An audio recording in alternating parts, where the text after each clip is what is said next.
Maagang-maaga, maulan na naman. Saktong-sakto lang po na nakakaalis yung dalawa. Bumuhos yung malakas na ulan. Tayo naman guys is papaligo sana kasi may maaga po kaming pupuntahan ni Papa Bits. Ayan, bumuhos po yung malakas na ulan. Pinagmamadali ko silang umalis sila Chrislyn Sia. Sabi ko baka kayo maabutan ng ulan. So saktong-sakto lang. Siguro sa ano sila naabutan na sa eskwelahan. So si Sansan wala naman klase is hindi pa bumangon. Yung oras po guys is alas 6:49. Pero ayan na po yung panahon. Maulan na po. Anong tawag dito? El Niña? El Niña or El Niño? I-try daw natin yung ano namin dito, puso. Yung bomba namin kung umagas na. Kasi palagi naman umuulan.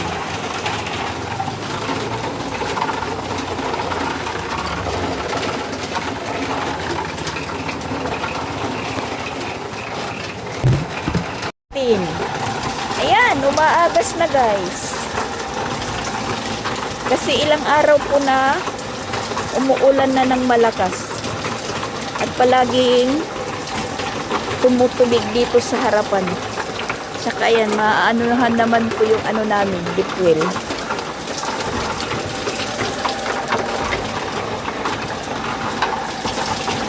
Yan po yung purpose ko na hindi ko pinatanggal ito na puso para ilagay doon. Kasi pag ganito tag-ulan, magagamit pa namin. Yung motor naman is doon naman nakakunik. So kung gusto nang magpalagay ng puso nila mamapix doon, ito na lang po yung problema nila. Yan po, kasi may abang na. 2 tubo naman yan. Yung isa para po sa puso.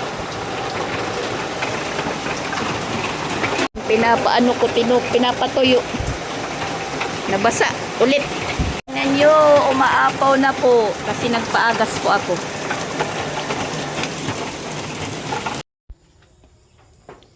Buti na lang, tumigil na po yung ulan guys. Makakaalis na po kami ni Papa Bits. Yan, nagdala lang pa ako ng kape. Papunta po kami ng barangay. Dahil ngayon na po yung schedule ni Papa Bits sa uplift. Alas 8 yung oras. Alas 9 mag-uumpisa daw. Marami na ngayon tao sa gym. Ayan, gilid-gilid lang tayo. Oh my gosh. Gilid-gilid.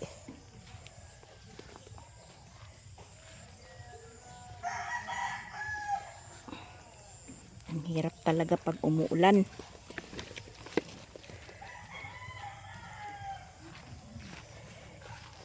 Mabuti yung umuulan pero mahirap. Nasabi ko na nga ba guys, marami ng tao. Ang papel.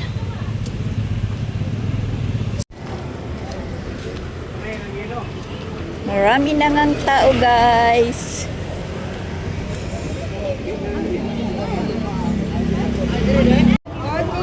Hindi pa rin pwedeng makapasok kasi yung inuna, ayan.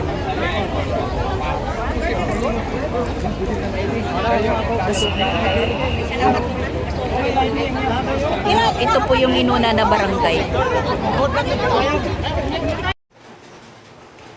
Hapon na guys. Hanggang ngayon is hindi pa tumitila yung ulan. Pero mahina lang po siya. Tapos kinabahan tayo guys. Yung oras po is alas 3:35. Dahil kanina naging okay po yung lakad namin ni Papa Bits. Tapos umuwi kami dito, medyo nag-relax. Tapos ngayon alas 3:30 na po, labasan na ni Sia. Dapat alas 3 is susunduin na si Sia. Ang nangyari po umuulan, hindi makaalis-alis si Papa Bits. So si Sansan hindi naman pumasok. or wala silang klase.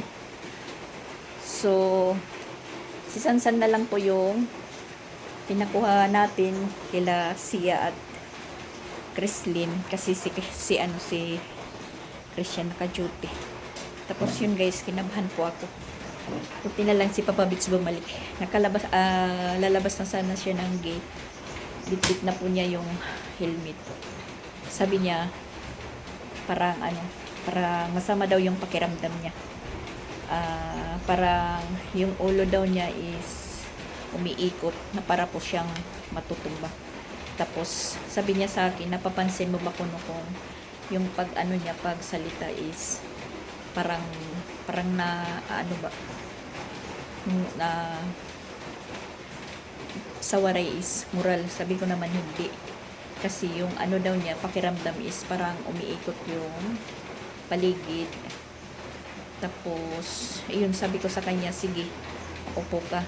Tapos, naghanap ako sa mga isinave ko po sa YouTube or sa Facebook na wag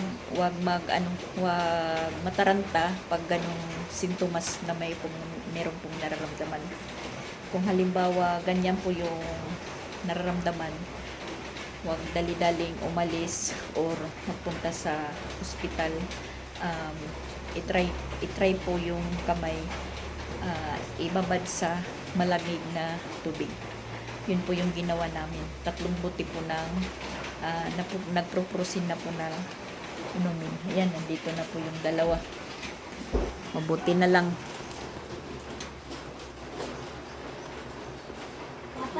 Buti ko buti labas na ni ate. Oh, ba't parang wakwak ka na? Ha? Mga helmet, sige, magbihis na kayo, magbihis. Buti na niyong labas. Nagmas pa kami, tapos Nagmas? Nakay naman ka mo dapit, pagpanin mo kuya. Ihangir ito nga kuwan. Ringkot. Ihangir. Yun nga, parang nagkalmanti lang po tayo. 3 buti ng malamig na tubig yung linagay ko sa palanggana. Yan, ganyan, malamig po na tubig. Tapos hinubad po niya yung sweatshirt po niya kasi pinapagpawisan po siya. Kumusta? Ha? Okay naman? Nawala yung Nahihilo daw siya. parang nahihilo nawala. Tapos kanina parang napapansin ko ba yung yung pagsalita ko parang utal-utal. Utal-utal pala. Utal-utal yung moral. Utal-utal ba baka mag-stroke ako ba? Pero guys, parang mild stroke po. Ganun. Pero naging hindi lang po kami nagpataranta. Meron po kaming sinib-sib po na mga sa YouTube yung ganong sintomas. Trinay po namin. Hindi lang po kami nagpadali-dali kasi tingnan nyo yung panahon. Maulan. Tas kami lang po dito.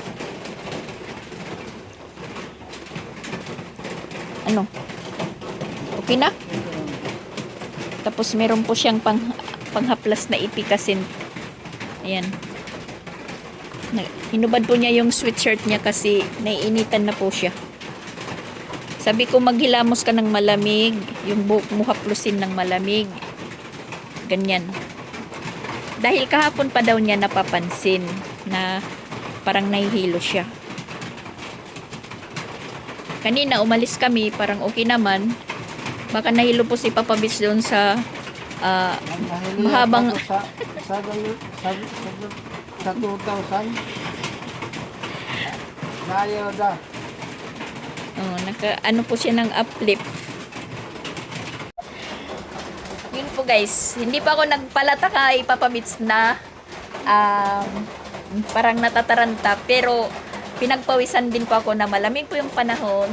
Pinagpawisan po ako. Ayan, naka-under po yung electric fan. Tapos, nakapunta tayo ng CR. Pero, kalmante lang. Sabi ko yun, naalala ko talaga na yung mga sinibsib namin na mga technique po sa mga ganong sintomas. Pero, kinakailangan din po magpa-check up. Timing naman Sabado bukas, iwan ko kung may check up.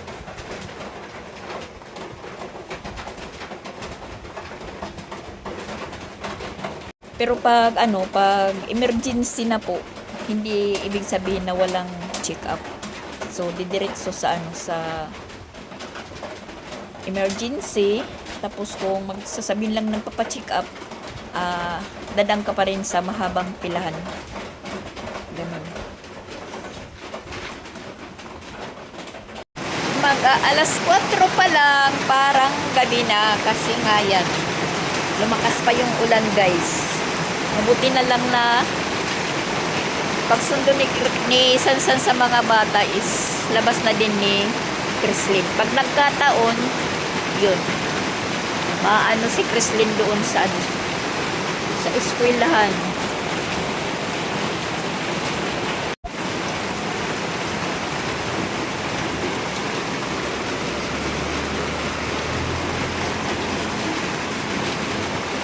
Umulan na talaga. Parang nakarelax na po si Papa Bits. Kasi kahapon pa daw niya yun nararamdaman. Umakyat po siya kahapon. Tapos, natulog po siya. Medyo nawala naman. Tapos ngayon na naman, alis na sana po siya. Siya po yung magsusundo. Yun, buti bumalik. At buti na lang nandito din si Sansan. Akyat muna tayo sa taas.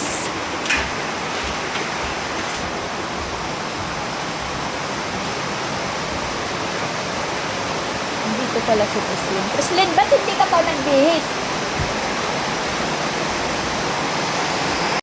Nandito pala si Chrislyn sa taas.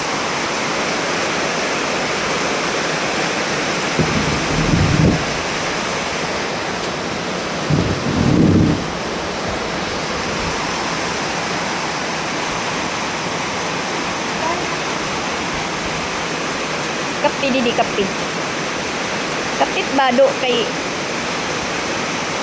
Madua. Madua ba't imusang kamot? Bird. Ala, umahangin guys. Oh my gosh.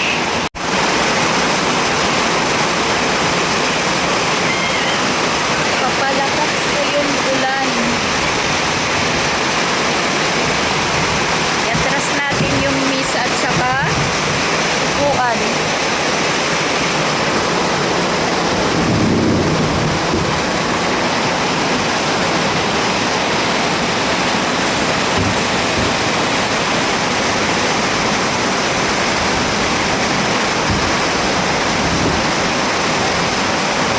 Humahangin yung hangin is banda dito.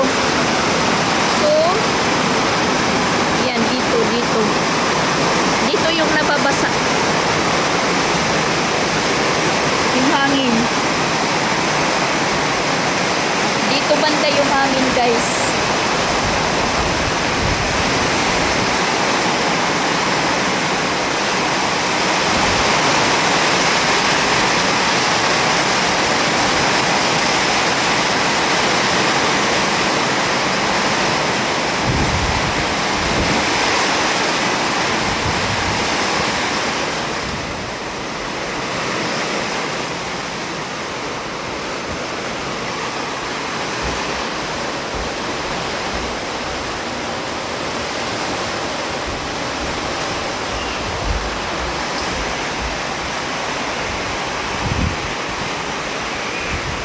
Dito yung hangin.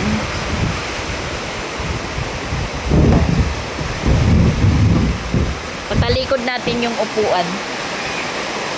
Yan. Tumatagos ko yung ulan. Dito naman, wala naman kasi sarado. Hindi pinapasok. Sarado po guys. Oh my God.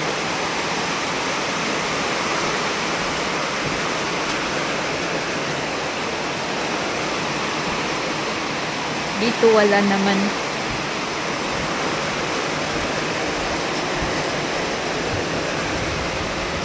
Hindi naman masyadong pumapasok po yung ulan.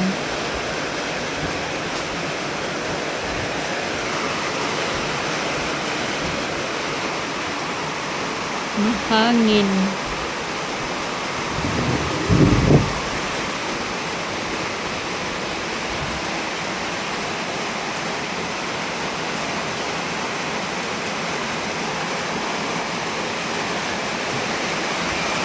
Pero sa bukid, malakas yung ulan. Ayan, tingnan nyo guys.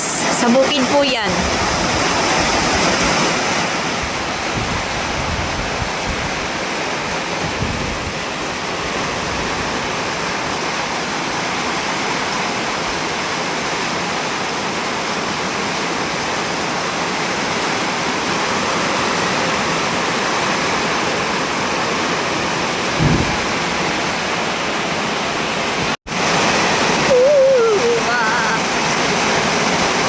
Wala guys.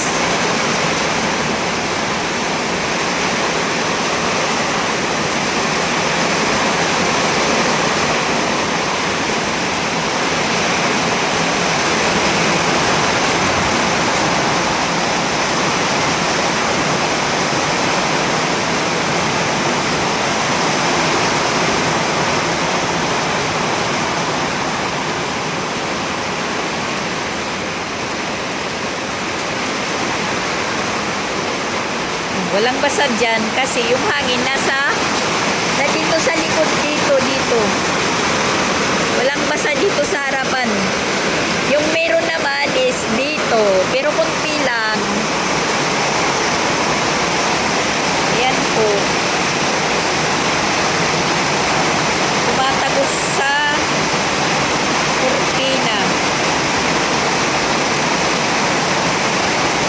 Tingnan natin baga basa na ang upuan. Ayan, nilipat natin yung upuan kasi medyo po siya na tataligsikan.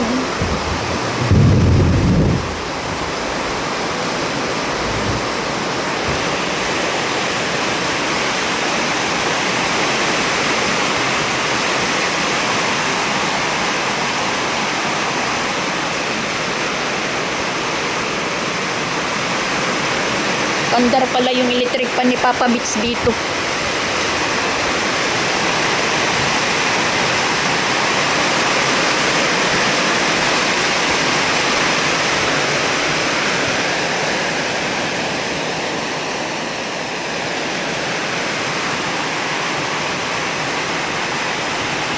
Good morning guys.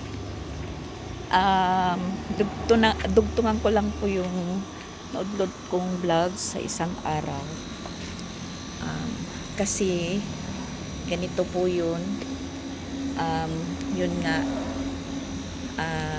vlog ko. Si Papa Vince is medyo sumama yung pakiramdam. Tapos ayun, nakaya naman nung gabi na yun kasi nga malakas po yung ulan. Pagkagaling po namin sa barangay kasi si Papa Bits is nakaabil po ng flip. Nakaabil po siya. Sa araw na yun, pero sabi po niya, "Hoy!" Aso, lumapit. Sabi po niya, nung isang gabi, parang nung isang araw, nararamdaman na po yun na medyo maano na po yung ulo niya. Di lang po siya nagsabi.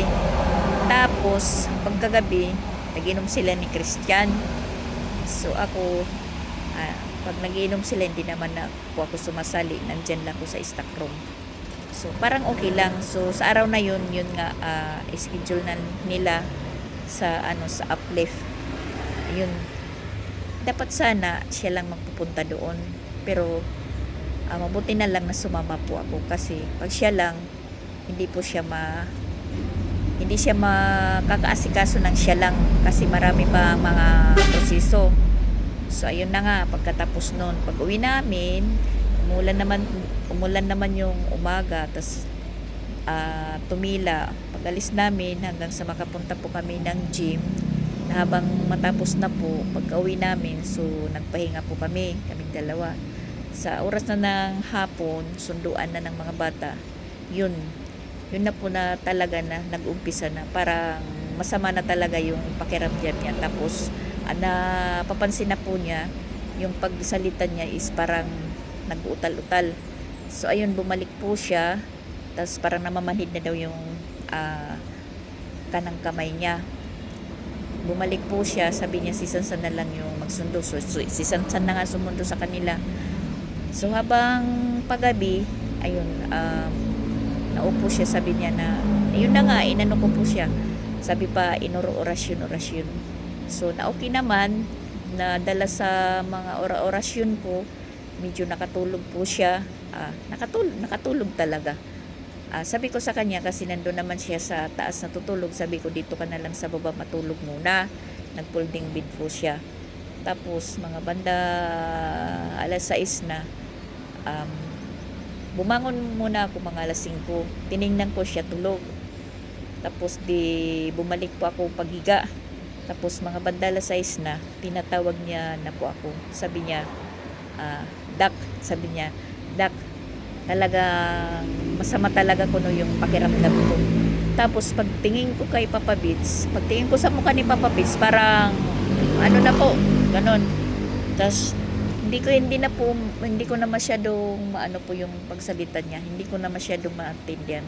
Tapos yung kanang kamay niya parang gumaganon na. So yun, dali-dali po ako. Para po akong binuhusan ng mainit na tubig na hindi ko mawari yung nararamdaman ko kung pupunta ako ng CR, ganun. Sabi ko, sige mamaya. Kasi maraming kalat pa yung mga pupo ng aso. Lininis ko muna kasi mga tulog pa yung mga kasama ko. Lininis. Tapos ayun, nagtali na po ako ng buhok. Sabi ko sa kanya, nakakalakad ka pa. Sabi niya, medyo kuno, pero para daw siyang lasing. O sige. So nagbihis ako. Tapos ayun, pinuntahan ko yung kapitbahay namin na may service. Sabi ko, asawa ni Chadre, sabi ko, Jantark, dalhin natin si Papa Bit sa hospital. Sabi niya, bakit? Kasi parang stroke siya. So yun, parang balisa din po yung asawa ni Chandria, si Jantark. Dali-dali po siyang kumuha ng susi ng sasakyan niya. Tapos sabi niya, kumusta si Papa Bits, nakakalakad pa? Sabi ko, nakakalakad pa naman kasi maputik na yung harapan namin. Kung ipasok pa yung sasakyan, maano po yung gulong, malulubog sa putik. So sabi ko, sige, alalayan ko na lang. So ginising ko si Sansan, gising dyan kasi dadalhin natin si Papa Bits sa hospital. So nagising naman si Sansan, tapos nalalayan namin papalabas si Papa Bits na hanggang sa sasakyan. So siyempre nakasakay na po siya, punta na kami po dito, diretso po emergency. Mabuti na lang po, pagdating namin dito sa mga alas 6 pasado, maraming duty kasi dati dito isa lang yung duty.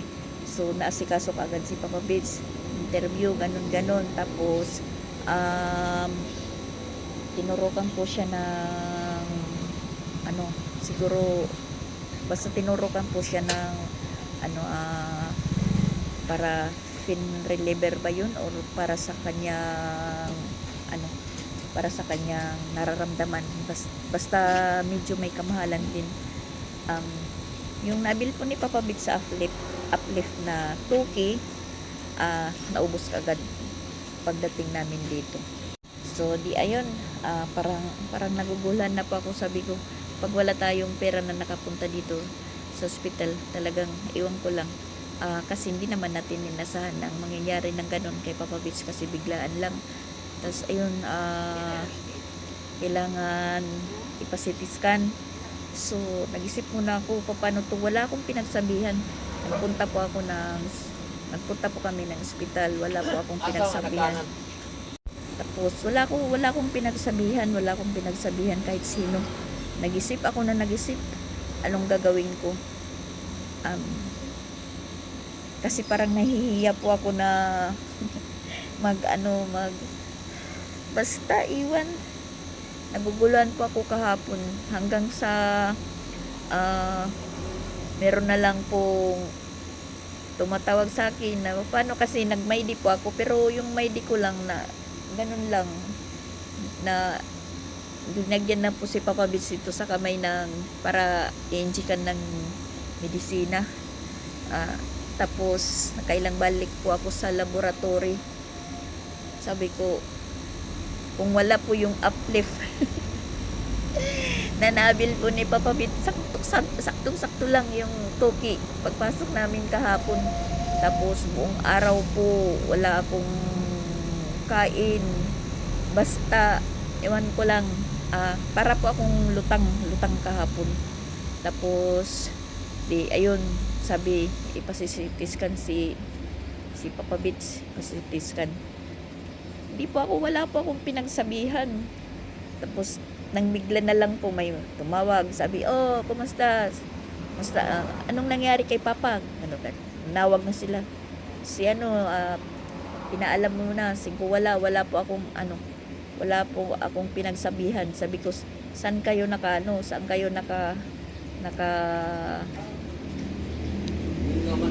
may nagtatanong kasi, yan, naudot yung pagsalita ko. Naghanap ng asan po yung kwarto ng nanganak. Hindi ko alam. Sabi ko, magtanong kayo sa guard. So ayun, pag emergency talaga, sabi natin, kahit wala kang pera, nagkakaroon ka ng pera. So ayan, ano sila lahat. Basta na lang po ako sa kwento. Meron pong nagpapatong nagpapatong ng bronze para lang po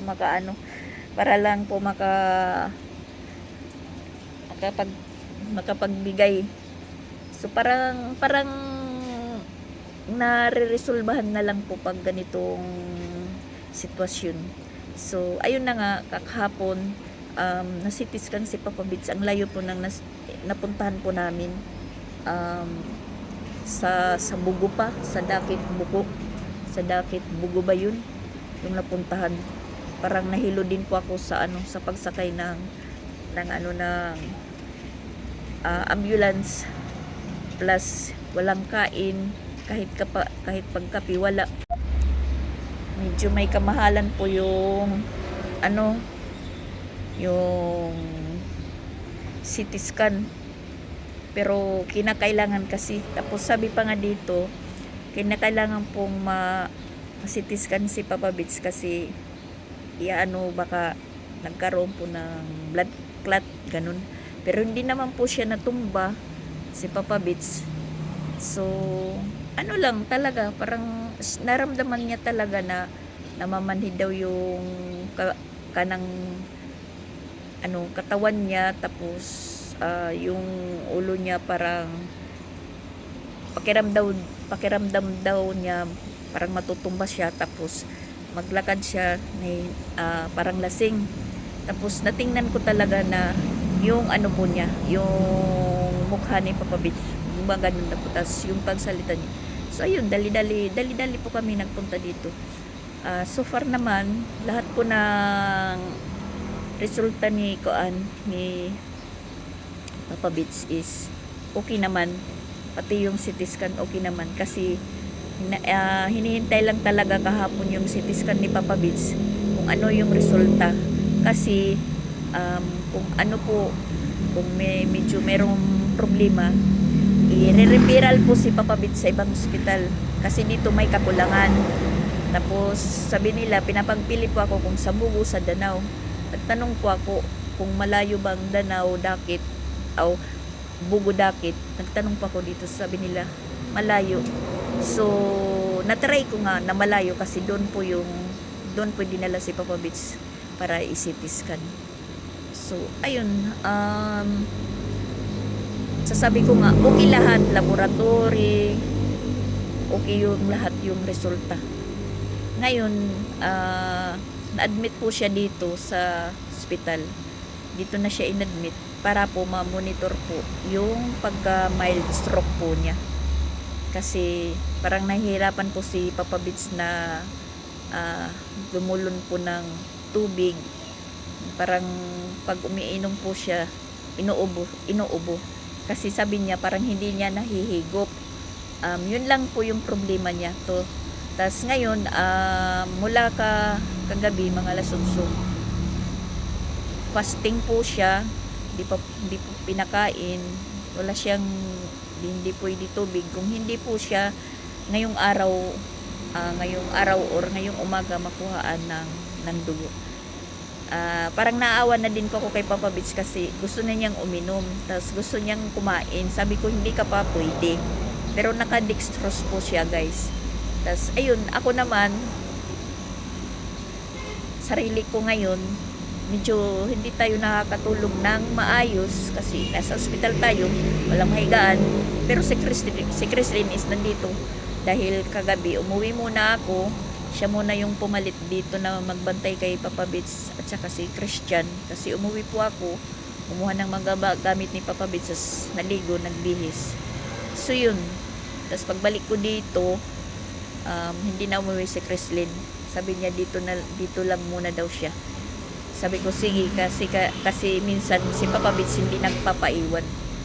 Tulad kahapon kasi mahirap yung signal dito. Kailangan ko pang lumabas ng ospital para po magka-signal. So ngayon ako nandito ngayon sa labas para po makapagpa-signal po ako.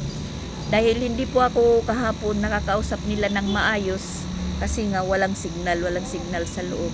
Marami na po silang chat, marami na pong tumatawag sa akin.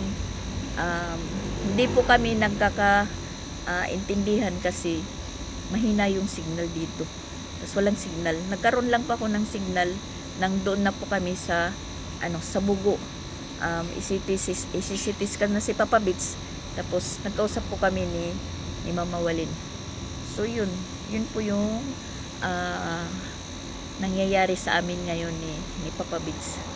Kahapon hindi tayo nakapag-vlog, hindi ko po nadugtungan yung vlog ko kasi nga nagkakandara pa po ako kahapon. So ngayon yung oras is alas 5:30. Medyo nasa ward na po si Papa Beach. Medyo maliwanag na po, natitingnan ko kasi salamin po yung banda sa kwarto ni Papa Beach. Nakikita ko po yung langit na maliwanag na nagpaalam pa ko sa kanya na lalabas muna ako. Sabi ko muna ako mag-vlog, sabi ko sa kanya. At tsaka maghahanap po ako ng may dito, kapihan. Pero parang sirado pa. Hintayin ko na lang yung may naglalako ng lugaw kasi kahapon may naglako ng lugaw mga alas 5. Nakabili po ako, tapos yun po yung yun lang po yung kinain namin ni Papa Beach buong araw. Tapos timing naman na si Papa Beach hindi po naubos yung isang basong lugaw niya. Sinabihan po siya na last kain mo is ngayong alas 8. So hindi pa kami nahatiran ng pagkain. Nag-aasikaso naman sila na ng pagkain para ihatid dito. Sabi ko sa kanila, wag muna, pauwi muna ako tapos magdala kayo ng ko dito. Ipapalit magbantay. Sabi ko si Sansan papuntahin mo dito. Wala naman si Sansan kasi may laro. Sabi ko si Christine na lang. Tapos para magbantay. Buti na lang na si Christian humabol. So sila nang naiwan. Tapos may kasama po siyang kaibigan. Timing pag-alis ko po, mayroong resita. Bali 900 So, buti na lang yung kaibigan ni Christian na kasama may pera. Siya lang muna nagbayad. Pagbalik ko, binayaran ko naman. So, yun. Tulong-tulong muna ngayon ang mga aliados. Kahit walang-wala na anuhan, na hahanapan din ng resolba. So, nakapasitis na si Papa Beats. Yung problema ngayon, kasi na-admit, iwan ko lang po kung pero okay lang. Maniwala lang tayo sa taas.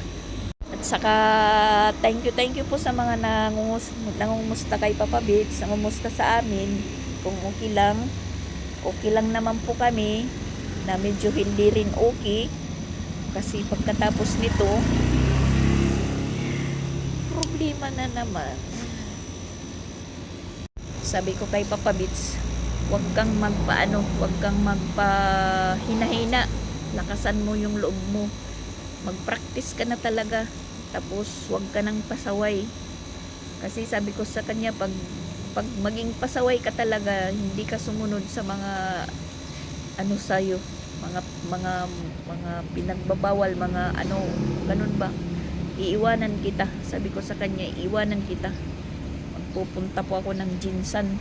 Kasi, nung isang araw, kausap kami po ng anak ni Ate Siksi kasi magbe-birthday po siya, magdidibo sa September 7. Sabi niya, pinapapunta kami doon, hinihintay kami kasi dibo. Dahil yung bata hindi ginaganahan kung magdidibo daw siya na walang side daw kuno na pupunta doon. Side ng mama niya. So bali pinapapunta po kami doon ni Papa Beats sa dibo niya. Tapos sabi niya kung meron lang daw kuno sapat-sapat na budget gusto daw niya kaming lahat magpunta doon.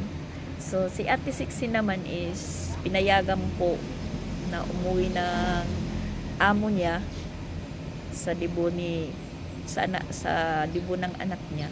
Tapos ayun, doon lang galing Malaysia to Davao, mga 4 na araw lang yung sa kanya.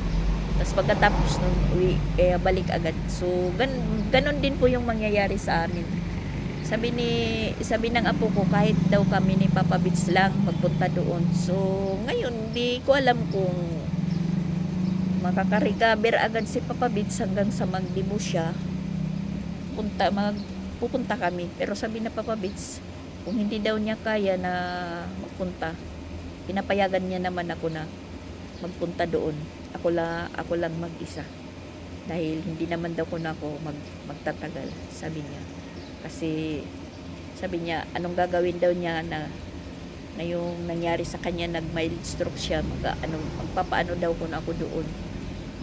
Tuwang ko lang sa kanyang sa kanyang sitwasyon na kung makarecover po siya kaagad. Kasi medyo talaga yung ni Papa Beats, parang po yung mukha niya, parang ganon. Tapos yung niya, pagsalita, utal-utal. Dito po ngayon naka-admit si Papa Beats sa Damog Hospital, kung saan po na-admit po si Mighty Mang. Dito rin po na ospital na medyo malapit po dito sa amin. Tapos yung sinasabing bugo is malayo talaga. Kung magko-commute lang, kahit magmotor, malayo talaga. Kahapon, madali lang po kami nakarating ng Dakit Bugo kasi sakay po kami ng ambulance. Tapos parang nahihilo na rin po ako sa loob ng ambulance dahil walang kahangin-hangin. Parang susuka na po ako. Po ako kahapon, parang sumakit din yung ulo ko. Plus wala pang kain. Ayun. Kagabi pag uwi ko, nakanda naman po yung pagkain doon para sa amin, dapat ni Papa Bits. So, dinala ko yung nangyari kami ni Chrislyn po yung kumain dahil si Chrislyn hindi pa pala kumain na nagpunta po dito kagabi sa hospital. Timing naman na hindi si Papa Bits pwedeng kumain. So, kami ni Chrislyn po yung kumain ng hinanda na pagkain. So, ngayon, baka may rasyon si Papa Bits. Ano na po siya, may rasyon na po dahil kagabi naman po siya na kahapon naman po siya ng hapon na i-declare na i-admit kasi sabi ng doktor, so ma'am, okay daw yung resulta ng ng CT scan ni sir, pero kinakailangan talaga po siya na i-admit para ma-monitor po siya. Sabi ko naman, sige, kasi parang nakakatakot naman na hindi po ipaano si Papa Bits pa-admit. Tas ako lang po yung hindi po alam. O katulad kagabi, may in-inject po siya sa kanyang medisina. Hindi natin alam. Tas si Papa Bits, kumusta ko po siya kung okay lang niyang pakiramdam niya. Sabi niya, okay lang. Pero yun nga, yung po niya, yung pagsalita daw niya parang ganun pa rin, na parang utal. Minsan hindi ko po na iintindihan si Papa Bits. Pero tawa lang po siya ng tawa. Tumatawa lang siya sa kanyang sinapit. Parang parang lang po siya. Dinadaan lang sa juk-juk. Sabi ko, sige, ipagpatuloy mo lang yung katigasan ng ulo mo, wag ka na hindi ka sumusunod, sige, pagpatuloy mo dahil iiwanan talaga kita. Sabi ko sa kanya, iiwanan talaga kita, bahala ka. Kailangan tulungan mo yung sarili mo kasi ikaw yung nakakaramdam.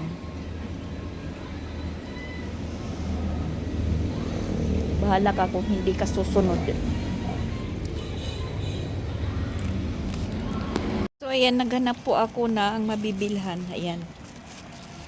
Cup noodles para sa amin ni Chrislyn. Tapos, nilagang itlog. Medyo lumabas pa tayo. Nagpa-highway pa po tayo. Doon tayo bumili. Yung hospital is nandoon.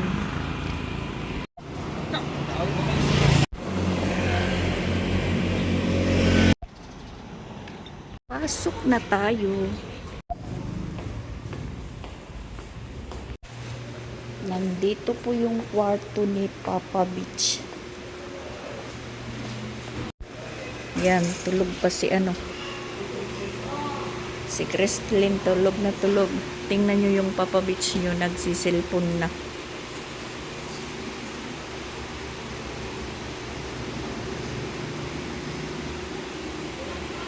So, ayan, meron po dito para sa ihi niya.